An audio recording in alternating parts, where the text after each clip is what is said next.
You know that feeling of perfect, unbothered peace? The kind you only get on a Saturday morning when the coffee is hitting just right. The sun is slanting through the window in a way that makes the dust bunnies look artistic. And your dog hasn't farted in at least an hour. It's the adult equivalent of a snow day. A brief, shimmering moment of tranquility in a world determined to annoy you. That was my Saturday. And like every perfect, fleeting moment, I should have known it was about to be shattered by a shrill, unwelcome force of nature. My dog, Buster, a Boston Terrier with the existential anxiety of a French philosopher, was snoring softly on my feet. On my laptop, a spreadsheet for work was technically open, but it was buried under 3 tabs of dog memes and an article titled, 10 Unimpeachable Signs You're a 90s Kid. Life was good. Then came the sound. Ding-dong. It was sharp, insistent, a sound that carried with it the moral certainty of someone who believes they are doing God's work, one petty complaint at a time. I didn't move. I didn't even breathe. "Play dead, buddy," I whispered to Buster. "Maybe she'll think we died of boredom and leave." Ding-dong-dong! Followed by a rapid-fire series of knocks that sounded like a woodpecker on a meth binge. Buster lifted his head, his big eyes asking the eternal canine question, "Are we in trouble?" "Always, buddy," I sighed, untangling myself from the couch. "Always." I swung the door open, my face arranged in what I hoped was a pleasant, non-committal mask. There she stood, Carol Peterson, in the flesh, and clipboard. Carol was the self-appointed queen of the Maple Creek Estates Homeowners Association, a position she held with the grim determination of a dictator clinging to power. She lived in the pristine beige box directly across the street, a home surrounded by a lawn so unnaturally green it looked like it had been spray-painted by Keebler elves. Today, she was wearing a sensible mauve tracksuit and a look of profound disappointment. "Leopold," she began, her voice crisp enough to cut glass. 10:15 a.m. "Is it?" I asked, feigning surprise. "Time flies when you're flagrantly disregarding social norms." She did not appreciate my humor. She never did. "Your recycling bin is still visible from the street," she announced, tapping her clipboard with a perfectly manicured nail. "That's a violation of Bylaw 117C, visibility. Bins must be retrieved by 9 a.m. post-collection. Punctuality is paramount for community aesthetics." I glanced past her shoulder. The recycling truck was 2 blocks away. I could literally hear the cheerful beeping as it backed into another driveway. "Morning, Carol," I said, my smile feeling stretched. "It's trash day. The truck is playing its siren song as we speak. I was just about to embark on the epic journey to the curb." "See that you do?" she said, her eyes narrowing. She had the predatory gaze of a hawk that had spotted a field mouse with an unapproved lawn ornament. This was our dance, our suburban ballet. She'd point out a blade of grass that was looking at her funny, a dandelion that had dared to dream of a life beyond the soil, and I'd nod and smile and wait for her to buzz off so I could go back to ignoring my responsibilities. It was a delicate ecosystem, but this time was different. This little chat about the recycling bin? This was just the appetizer. I closed the door. The sense of peace from moments before now thoroughly curdled. As I turned, I saw it. Taped to my front door was an official-looking envelope, emblazoned with the regal crest of the Maple Creek HOA board. A crest that featured a maple leaf, a creek, and a gavel, in case the subtlety of their purpose was lost on anyone. She must have slapped it on there while I was walking to the door. Efficient, I'll give her that. I tore it open, a knot of dread tightening in my stomach. The dread was justified. It was a formal notice, written in the kind of dense, impenetrable legalese that makes you want to lie down in a dark room. It wasn't about the recycling bin. It was about something far more dear to my heart. My fence. According to the letter, a single panel of my back fence, the one that bordered the lovely public park behind my house, had committed a grievous sin. The coastal white paint, mandated by the HOA's sacred texts, had apparently weathered over time to what the letter described, with no hint of irony, as offensive eggshell. This was not a joke. They used those exact words, offensive eggshell. The notice went on to state that this grievous aesthetic infraction had been noted on 3 separate occasions over the past 32 days, exceeding the 30-day remediation period granted for such heinous crimes. Therefore, in accordance with HOA regulations for abandoned or neglected property, the offending panels, and not just the one offensive panel, but all 40 of them, because why be specific when you can be vindictive, had been deemed community nuisance assets. The final paragraph was the kill shot. The fence would be professionally removed on Monday at my expense, and the panels would be put up for public auction the following Saturday to recoup the costs of said removal and teach me a valuable lesson about the importance of paint color consistency. I read the letter twice, then a third time, just to make sure I hadn't suffered a minor stroke and was hallucinating the whole thing. She was taking my fence. My perfectly good dog-containing, privacy-providing fence. The one thing that separated my quiet sanctuary from a public park full of screaming children and people who let their dogs poop without picking it up. All because one panel. A panel only visible if you were a squirrel or were actively trespassing in the park to inspect my property with a paint swatch booklet, was the wrong shade of white. The rage started as a low hum, like a fluorescent light about to give up the ghost. It vibrated behind my eyeballs and in my teeth. Then it grew, swelling into a hot, silent scream in my chest. Buster, sensing the seismic shift in my mood, whined and nudged my hand. I grabbed the letter, my knuckles white, and stormed out the door. My sensible plan to ignore the problem until it went away had evaporated. We were going straight to DEFCON 1. Carol was in her driveway, a high-powered leaf blower in her hands. She was meticulously herding a single, solitary maple leaf across the vast expanse of her concrete, chasing it from one end to the other like it had personally insulted her mother. "Carol," I yelled, my voice tight. "What the hell is this?" She clicked off the leaf blower, the sudden silence deafening.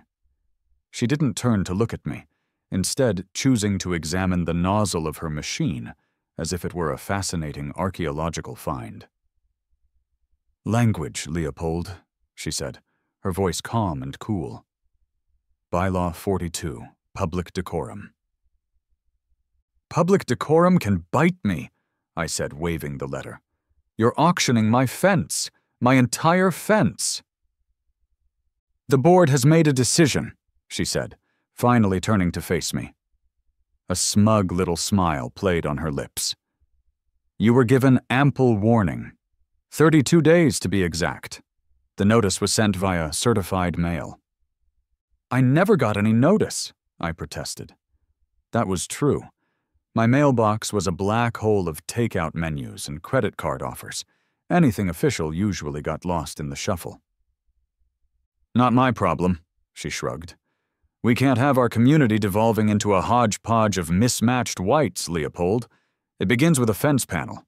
The next thing you know, people are putting up unapproved satellite dishes and, heaven forbid, plastic flamingos. There are standards." "I work, Carol. I have a job. I was going to paint it this weekend." My voice was getting higher, more desperate. "It's my property." Her smile widened. This was the moment she lived for. "When you bought into Maple Creek Estates, your property became a privilege, not a right," she recited, as if reading from a stone tablet. "It is subject to the rules that protect our collective property values. It's all in the charter. Page 87, I believe." She turned her back to me, a clear dismissal. She fired up the leaf blower again, the roar of the engine a final, deafening, "Screw you." She aimed it at the leaf, which had foolishly settled near the gutter, and obliterated it into dust. The conversation was over. I stood there in the middle of the street, the crumpled letter in my fist, my heart pounding with a feeling of pure, unadulterated helplessness. She had beaten me. She had used her stupid rules and my own slight procrastination to literally dismantle my home. I looked at her perfect house, then back at my own, feeling a rage so profound it was almost clarifying. This wasn't over, not by a long shot. The weekend passed in a blur of impotent fury and junk food. They say you should never go to bed angry. I didn't. I stayed up, fueled by spite and lime-dusted corn products. A man on a mission. Buster watched me from his dog bed, his head cocked with concern as I paced a trench into my living room carpet. I had the HOA charter open on my laptop, all 200 pages of it, a PDF of pure distilled misery. It was a masterpiece of tyrannical vagueness, a document written by people who had clearly been hurt by a garden gnome in their childhood. I read about the acceptable sheen on a mailbox, semi-gloss, never matte. I read about the approved species of shrubbery, boxwoods, yes, azaleas, only with written permission. I read about the mandated interval for lawn aeration. I was searching for a loophole, a weakness, a single misplaced comma I could use to fight back. But it was an ironclad fortress of pettiness. On Monday morning, my fears were realized. A large, unmarked truck rumbled down our quiet street and parked in front of my house. 2 men in work shirts got out, looking bored and efficient. They didn't even knock. They walked around to the back of the house and, with a grim sense of purpose, began to dismantle my life. Panel by panel, my back fence came down. My yard, once a private haven for me and my neurotically shy dog, was suddenly naked and exposed to the public park. I watched from my kitchen window as every last board was stacked neatly onto the truck and hauled away, leaving only a series of sad, empty post holes in the dirt. That evening, I sat in the dark, feeling defeated. I pulled up the HOA's auction website, morbid curiosity getting the better of me, and there it was. Lot hash 24, approx 40 sections of premium pine fencing, slight discoloration. There was even a picture. My fence panels stacked on a dirty wooden pallet, looking forlorn. My fence, my property, for sale. I stared at the picture of my confiscated fence. Then I lifted my gaze and looked out my front window, across the street to Carol's house. Her property was a corner lot, a perfect square of manicured perfection.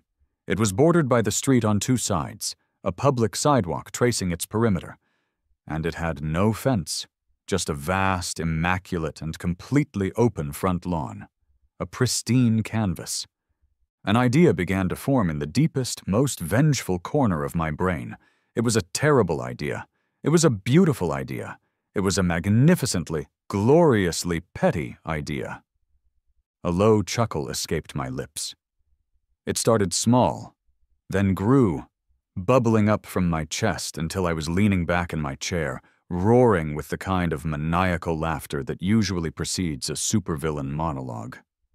Buster, startled by the sudden explosion of sound, jumped up and started barking, caught up in the wild energy. She wanted to auction my fence? Fine, let her. I was going to be there, and I was going to buy it back.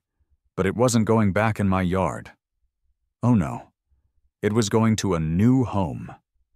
A home where it could be truly appreciated for its unique character. A home where it would serve a new, glorious purpose. As a permanent, 3-dimensional, offensive eggshell monument to the consequences of messing with Leo Maxwell. I was going to build a wall around her yard. The rest of the week, I was a man possessed. My IT work was forgotten. My browser history became a strange and beautiful tapestry of suburban warfare research. I dove into the county's GIS database, a clunky but powerful tool that showed every property line in the neighborhood with digital precision. I found the official survey map for Carroll's Corner lot. The public sidewalk, I discovered, was county property. The little strip of grass between the sidewalk and the street, also a public right-of-way. But the line? The invisible, sacred boundary between the edge of the concrete sidewalk and the beginning of her unnaturally green lawn? That was her property line. Anything built on my side of that line, even by a single solitary millimeter, was not, technically, on her property. Next, I turned my attention back to the HOA charter, but this time I wasn't looking for a shield. I was looking for a sword, and I found it. The charter was obsessed with what you couldn't build on your own designated lot.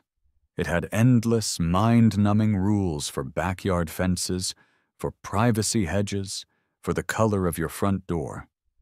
But it was completely, beautifully, magnificently silent on the subject of building something on the public easement or on the very edge of a neighbor's property line, as long as it didn't physically touch their land. It was a loophole the size of a truck, an oversight born of the arrogant assumption that no one would ever conceive of such a delightfully absurd plan. Finally, there was the matter of the fence itself. The most poetic part of the whole scheme. Since the HOA, in its infinite wisdom, had declared the panels community nuisance assets and formally sold them at auction, they would no longer be my fence panels. They wouldn't belong to the HOA. They would simply be materials, used building materials. And I scoured every last page of that charter. There were no rules whatsoever about using pre-owned or reclaimed building supplies for new construction. It was perfect. A perfect storm of bureaucratic oversight and tyrannical arrogance.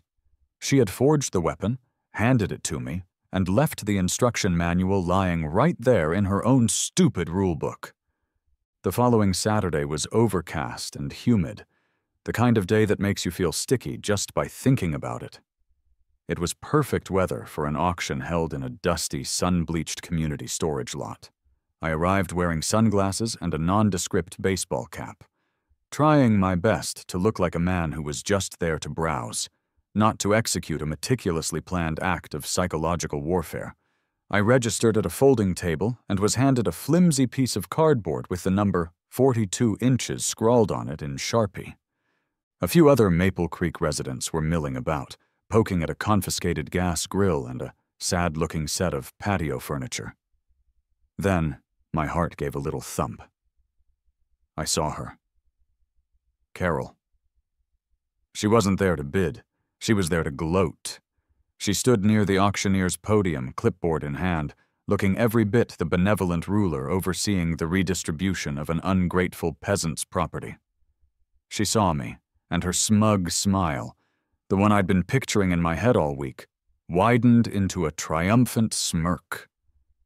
She thought I was there to beg, to plead, to try and buy back my dignity at an inflated price. She looked like a Roman emperor about to watch a gladiator get eaten by a lion. Little did she know, the lion had just bought a ticket to the fight and was planning on eating the emperor. The auctioneer, a fast-talking guy named Chet with a stained tie and a booming voice, moved through the lots with practiced efficiency. A power washer that had probably been used to clean a non-compliant driveway. A set of wind chimes deemed excessively tonal. And then, it was time. "All right, folks, next up we have lot number 24, Chet boomed. "A real nice lot of lumber here, approximately 40 sections of premium pine fencing. Needs a little TLC, a little paint, but solid wood. Great for a garden project, patching up your own fence, what have you. Let's start the bidding at $50. Who'll give me 50? A man in a dusty work shirt and dirt-caked boots, a landscaper probably, raised his hand. 50? "I've got 50, Chet crowed. "Who'll give me 75? My own hand shot up, paddle hash 42 held high. My heart was hammering against my ribs. This was the one part of the plan I couldn't completely control. 75 from paddle 42. Now we're cooking. Who'll give me 100? The landscaper nodded. 100. 150, I called out, my voice a little louder than I intended. Carol's smirk was gone, replaced by a slight frown of confusion. She was watching me now, her head tilted. Why was I bidding so aggressively? 200, the landscaper shot back. 250, I countered immediately. My palms were sweating. I hadn't budgeted for a bidding war. The landscaper hesitated. He squinted at the pile of fence panels, then at me. He was doing the math in his head, figuring out what the wood was worth versus the labor of hauling it away. Come on now, it's good wood, Chet encouraged. 250's the bid. Who'll go 3? The landscaper shook his head and let out a puff of air. He was out. My entire body went limp with relief. $250, Chet called. Do I hear 275? Going once? Going twice? He paused for dramatic effect, his eyes scanning the small crowd. Silence. Sold for $250 to bidder number 42. I lowered my paddle, my hand shaking slightly. I did it. I owned my fence again, for the low, low price of $250 plus a 10% buyer's premium. I made my way to the folding payment table, my mind already racing ahead to the next phase. But my path was blocked.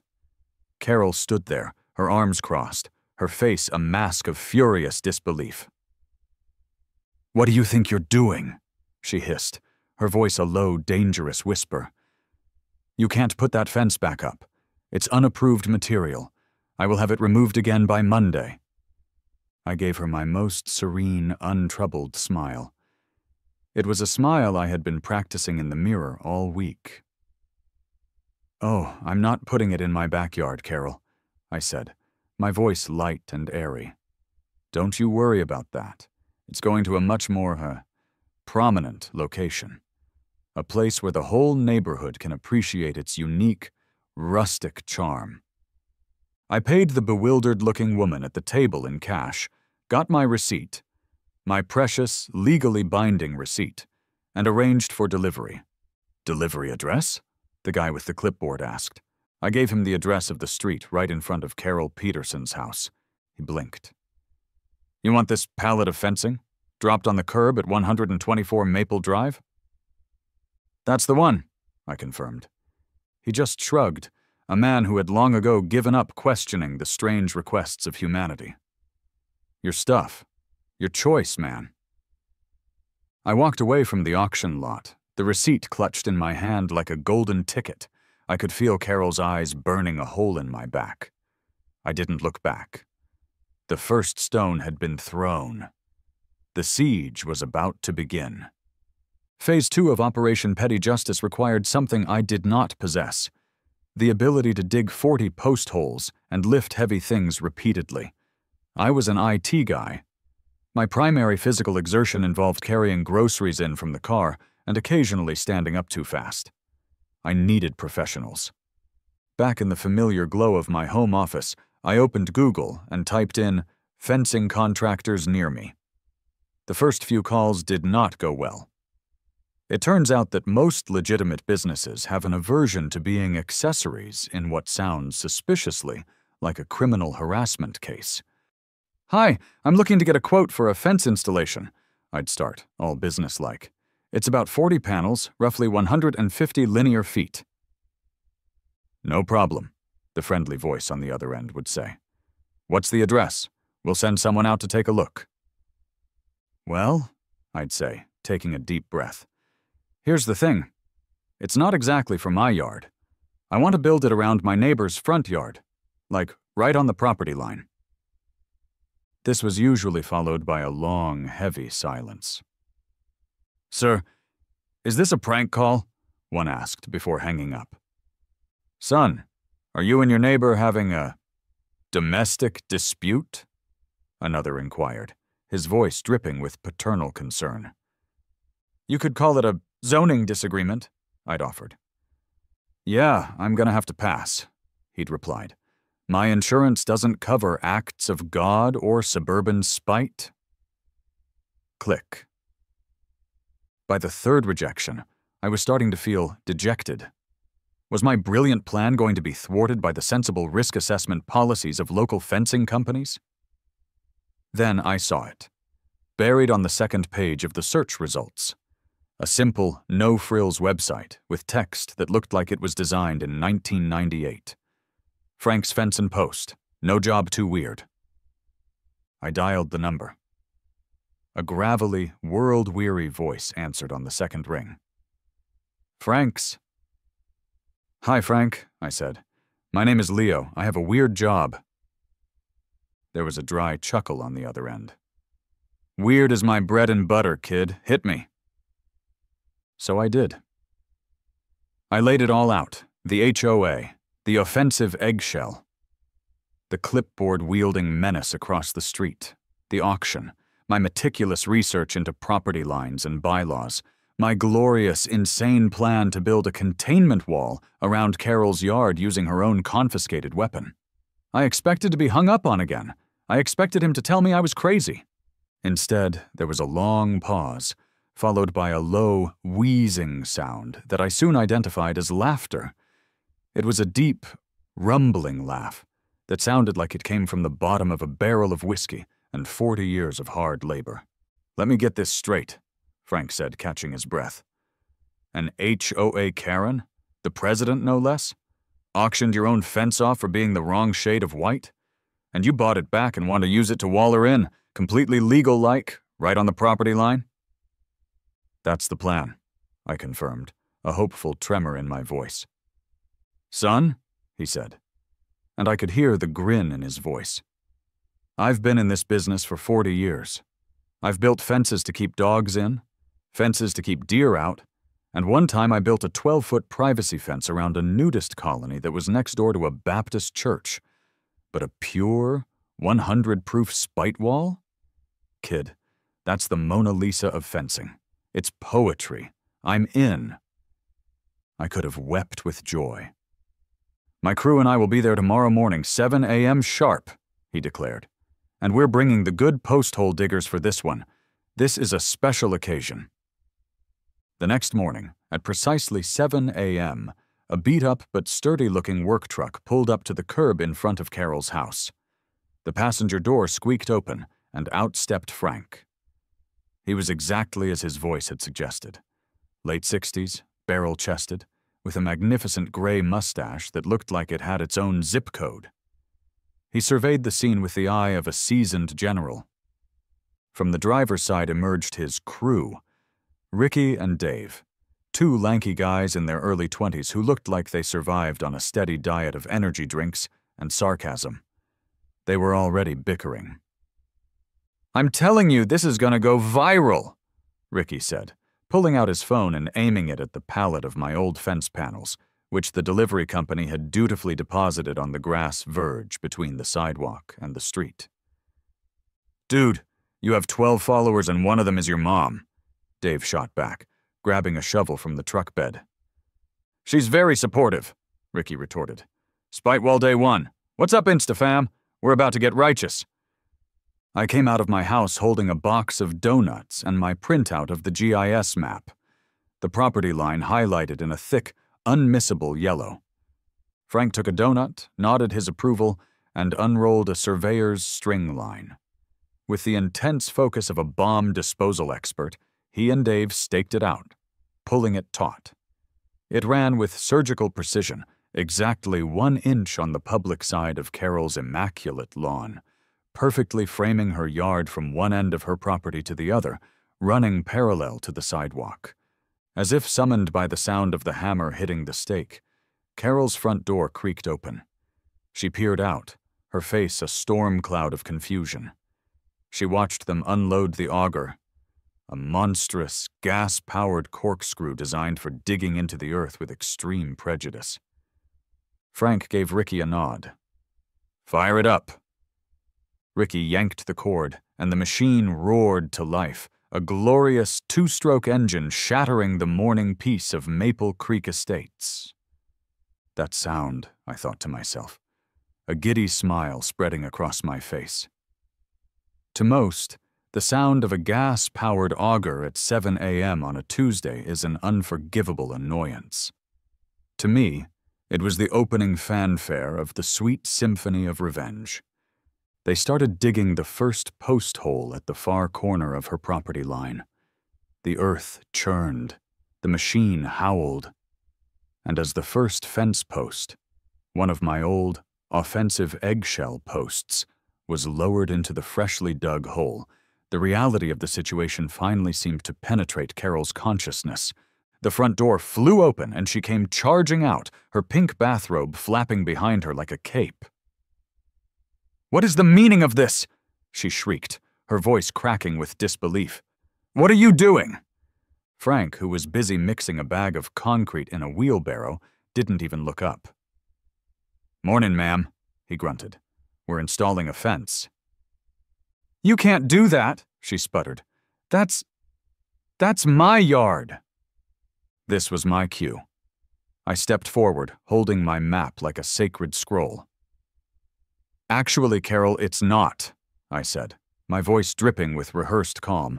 "According to the official county survey, which I have right here, your property begins right there." I pointed a dramatic finger at the grass on her side of the string line. "We are on the public right-of-way, which the Municipal Code, Section 8, Paragraph 4, allows for fencing as long as it doesn't impede sidewalk access. And as you can see," I gestured to the perfectly clear sidewalk, "it does not." "This is HOA property," she insisted, her face turning a shade of magenta that clashed horribly with her bathrobe. "Nope, I checked," I said, unable to keep the glee out of my voice. "The HOA Charter, page 12, defines its jurisdiction as the privately owned lots and common areas. This strip of land belongs to the county. You have no jurisdiction here, Your Majesty." Her face cycled through rage, sputtering incoherence and back to rage. She pulled out her phone, her fingers jabbing at the screen. "I am calling the police," she screeched. "I am calling the HOA president." "You are the HOA president, Carol," I reminded her gently. "Then I am calling myself," she shrieked, a touch unhinged, "and I will be taking this very seriously." She stomped back toward her house, phone pressed to her ear, presumably to have a very stern conversation with herself. 10 minutes later, a police cruiser glided to a stop by the curb. Out stepped 2 officers. The first, Officer Miller, was a man who looked like he had been tired since the Reagan administration. He had a magnificent mustache that rivaled Frank's, and the weary eyes of a man who had seen every form of human stupidity imaginable. His partner, Officer Crum, was the opposite.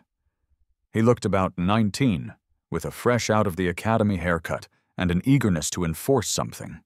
Anything. Carol descended upon them like a whirlwind of righteous indignation. "He's harassing me!" she cried, pointing a trembling finger at me. "He's building an illegal structure. He's destroying property. Arrest him!" Officer Miller sighed, a sound that seemed to carry the weight of the world, and ambled over to me. "Okay, sir, what's going on here?" "Morning, officer," I said calmly, already holding my dossier of documents. "Just doing a little home improvement project, beautifying the neighborhood." "Ma'am says you're building a fence on her property," Officer Crum said, stepping forward, his hand resting near his sidearm in a way that seemed a bit excessive for a fencing dispute. "With all due respect, officer, she's mistaken," I replied smoothly. "Here is the official county property survey." I handed the map to Officer Miller. "And here is the relevant section of the Municipal Code on easement fencing. We are fully compliant.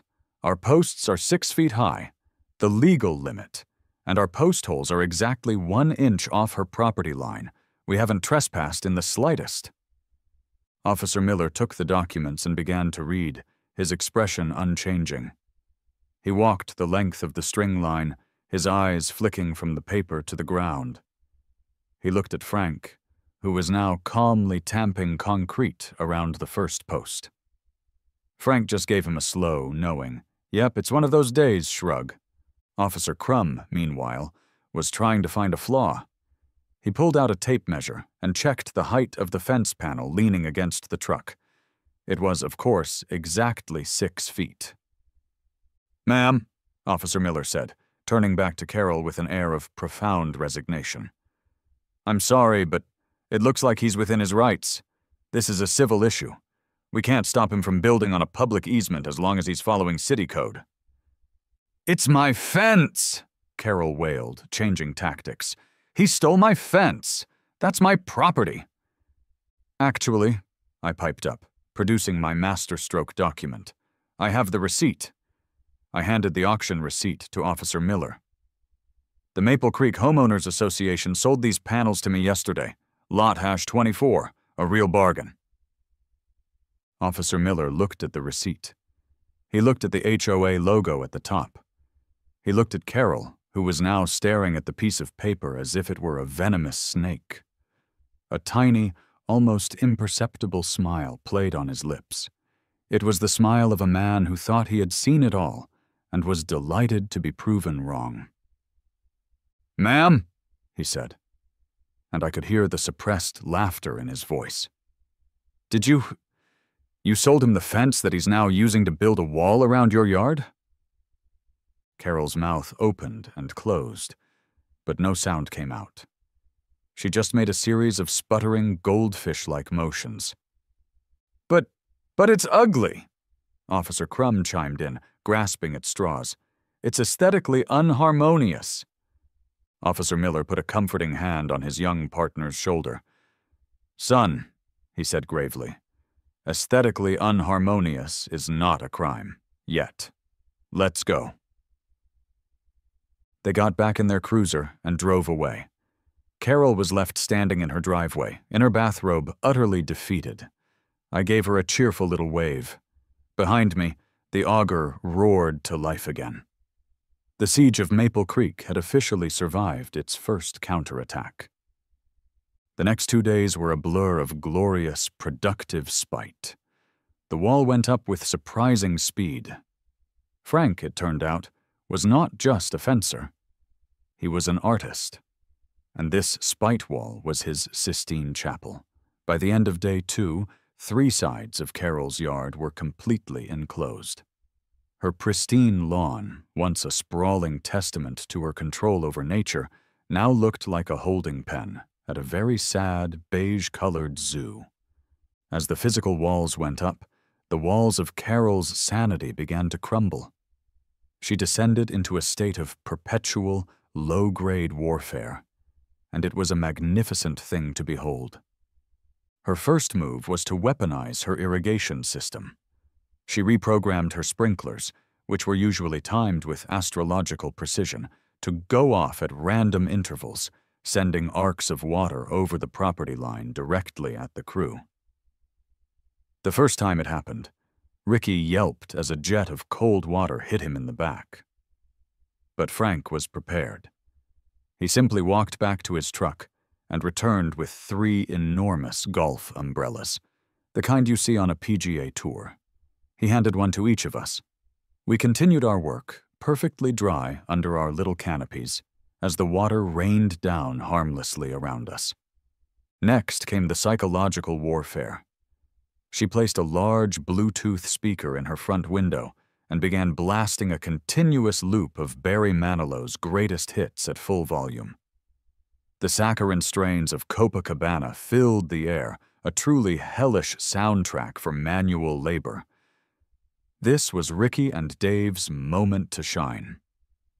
They retaliated by syncing their own, much larger speaker to Frank's truck battery and unleashing a playlist of what I can only describe as Scandinavian death metal. Our quiet suburban street became a bizarre auditory war zone, a battleground of competing musical tastes, where Mandy was viciously assaulted by guttural screaming and double-kick drums. She tried to rally the neighbors, scurrying from door to door with her clipboard, her face a mask of frantic desperation. I watched from my window as she spoke animatedly to Mrs. Henderson from 2 doors down, pointing furiously at our construction site.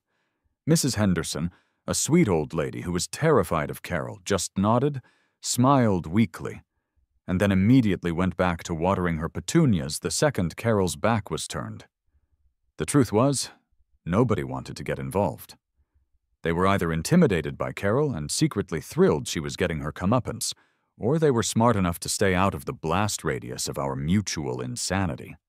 Her final tactic was to become a documentarian of her own suffering. She took to standing on her porch for hours, filming us with her phone, providing a running commentary like a deranged nature show host. "Day 3 of the illegal imprisonment," she'd narrate loudly. "The ruffians continue their campaign of visual terrorism aided and abetted by that hoodlum from across the street." Ricky and Dave, far from being intimidated, loved the attention. Whenever she pointed the camera their way, they'd stop working, strike a pose, and flex their biceps. "Make sure you get my good side, Carol," Ricky would yell. "My fans demand it." It was a battle of wills, a siege. She had her sprinklers, her 70s soft rock, and her delusions of persecution. I had Frank's 40 years of cantankerous experience and 2 millennials who were treating the whole thing like their personal TikTok content house. She never stood a chance. Thursday morning arrived, gray and heavy. D-Day, the final push. There was only one gap left in the wall, a 4-foot opening where her pristine concrete walkway met the public sidewalk. This was the entrance, the final piece of the puzzle. Frank's crew had a prefabricated gate and one last fence panel ready to go. The street was eerily quiet. Carol had been ominously silent all morning. No Barry Manilow, no sprinklers. The crew was on edge. "All right, kid," Frank said, clapping me on the shoulder. "This is it. The last piece. You ready for this?" "I was born ready, Frank," I said, trying to sound more confident than I felt. "I don't like it," Dave muttered, scanning her front windows. "It's too quiet. This is how horror movies start. The monster is never louder than right before it attacks." He was right to be nervous. As Ricky and Dave lifted the final fence panel to carry it to the gap, Carol made her move. She didn't come out screaming this time. She marched out of her front door with a terrifying, determined calm. She was dressed in a navy blue power suit, her hair sprayed into an immovable helmet. And in her right hand, she clutched a can of white spray paint. She planted herself directly in the gap, her feet spread wide, blocking their path. She looked like a small, angry troll guarding a bridge. "This," she announced, her voice low and trembling with rage, "ends. Now." "Carol, it's a little late for that," I said, stepping forward cautiously. "We're almost done. You can still get in and out through the gate, see?" "This fence," she said, ignoring me, her eyes fixated on the offensive eggshell panel they were holding, "is an unapproved color. It is a blight. I am fixing it." Before anyone could react, she raised the can and started spraying. A thick jet of glossy white paint shot out, coating the panel. She was frantic, her arm pumping furiously. Paint went everywhere. On the panel, on Ricky's new work shirt, on the pristine sidewalk, on her own sensible shoes. She was screaming now, a torrent of words about bylaws and aesthetic harmony, and the slow, creeping decay of civilized society. This was it. The ultimate meltdown. Neighbors, drawn by the commotion, were finally coming out of their houses, their phones held up to capture the spectacle. This was better than cable. In the midst of the chaos, Frank, the old general, saw his opening. He stepped forward, his hands raised in a placating gesture. "Ma'am," he said, his voice surprisingly gentle. "Ma'am, you need to be careful." Carol paused, her chest heaving, the spray can hissing. "You're on the wrong side of the property line," Frank continued, pointing down at her feet with the tip of his boot. "You're trespassing on public easement." Carol froze. She looked down. Her expensive-looking navy blue pumps were, indeed, planted firmly on the concrete sidewalk, a good 2 inches on the public side of the string line, which was still staked into the ground. Frank pressed his advantage. "And that," he said, pointing the end of his wrench at the dripping spray can in her hand, "is vandalism of private property." He gestured toward me. "He owns this panel, got the receipt and everything." The elegant, simple, beautiful logic of it seemed to break her brain. The weaponization of her own rule-based world view, turned back against her with such devastating precision, was too much to compute. She stared at her feet, then at the fence, then at me. Her face crumpled. She dropped the spray can with a clatter, let out a primal scream of pure, undiluted frustration, spun on her heel, and stormed back into her house, slamming the door so hard I thought the windows would shatter. A moment of stunned silence fell over the street. Then, from across the way, old Mr. Henderson, who I'd never heard speak above a mumble, started to applaud. A few other neighbors joined in. Frank, Ricky, Dave, and I looked at each other. A slow grin spread across Frank's face. "Well," he said, "let's finish the job." With the path now clear, we ceremoniously lifted the final panel and the gate into place. We secured the hinges, screwed in the latch. The wall was complete. Carol Peterson's front yard was entirely, perfectly, legally, and beautifully enclosed. An hour later, the crew was packing up their tools. The street was quiet again. Frank wiped his hands on a rag and handed me the final invoice. "Here you go, son," he said, a twinkle in his eye. And I took 10% off, for services to the community. "Frank, I don't know how to thank you," I said, my voice thick with emotion. "Don't thank me," he grunted, clapping me on the shoulder. "Just send me a Christmas card with a picture of the wall on it." As they drove away, the same police cruiser from the other day came gliding down the street. Officer Miller was at the wheel. He slowed the car to a crawl as he passed Carol's house, his eyes taking in the finished wall. He looked over at me, standing on my own lawn. He gave me a slow, single nod, a nod of what I can only describe as profound, unspoken respect, and then drove on. Just then, a van from the local news channel pulled up, a perky reporter hopping out, a microphone already in her hand. She started toward me. "Sir, are you the man who stood up to the HOA?" I was suddenly overwhelmed. I wasn't a hero. I was just a guy who really, really loved his fence. "No comment," I mumbled, and quickly retreated inside with Buster at my heels. A few weeks later, a new sense of normalcy had settled over Maple Creek Estates. In my own backyard, a brand new, professionally installed, perfectly coastal white fence stood gleaming in the sun. Frank's crew had put it in for me at a steep discount. I was grilling burgers, and Buster was chasing a squirrel along the new fence line. Life was good again. From time to time, I'd think about the front of my house. The Carol Containment Wall, as the neighbors had officially dubbed it, was still standing. It had become a local landmark. Teenagers took selfies in front of the gate. People would drive by slowly, pointing. It was my legacy. Carol had become a ghost. I'd see her coming and going through the gate I had so graciously installed for her, but she never made eye contact. She scurried from her front door to her car like a phantom. The HOA, once an omnipresent force of bureaucratic terror, had gone completely silent. There were rumors floating around of an emergency board meeting, a petition, a vote of no confidence. So, what did I learn from all this? I learned that property lines are sacred. I learned that there's no problem in the world that can't be solved with a little bit of petty research and a whole lot of spite. And I learned that sometimes the best way to be a good neighbor is to build a good fence, or in my case, a great wall. My phone buzzed in my pocket. It was a text from an unknown number. I opened it. It was a picture, slightly blurry, taken from across the street. It showed Carol's front yard, enclosed by my wall.